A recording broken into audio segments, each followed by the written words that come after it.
presented by Mathli Express Music.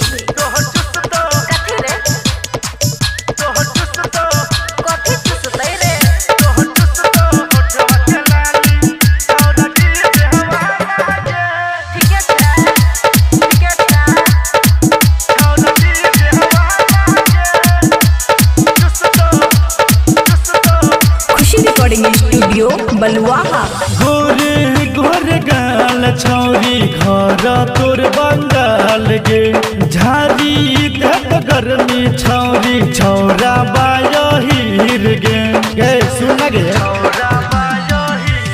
गोरे गोरे गाल छौरी घर तोर बंगाल गे झारी देख गर्मी छौरी छौरा बाहिर गे छोरा करे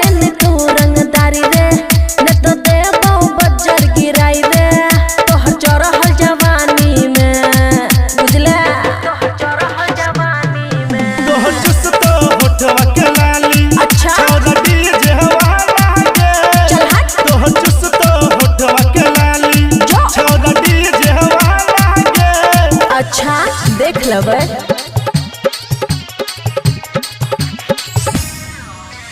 डीजे गुड बदुआ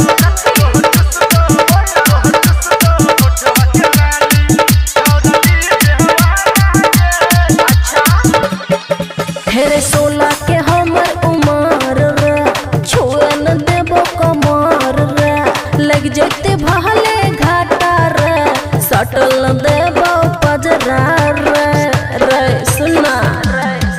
हेरे 16 के हमर उमर रे छुअल देबो कमर रे लग जते भले घाटा रे सटल न देबो पजरा रे लूटी जत भले छौरी 2000 के गाड़ी गे तहियो नाही छोड़बो छौरी छुअल तोहर बॉडी गे छोरा करे न तू रंगदारी रे न त देबो चरसा फारी रे तोहर चढ़ल जवानी में बुझली कान खोल के चढ़ल जवानी तोहर चुसतो होठवा के लाली छौरा डीजे हवाला गे तोहर चुसतो होठवा के लाली छौरा डीजे हवाला गे हां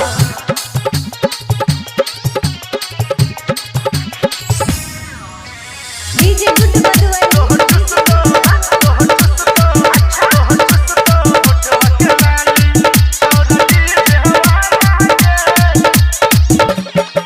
रे सिंगर सूरज के माल छी छुएल देबो गाल रे राइटर अमन देखाबै छो पावर छलके देबो ओकटावर रे सुन की कहै छियो सिंगर सूरज के माल छी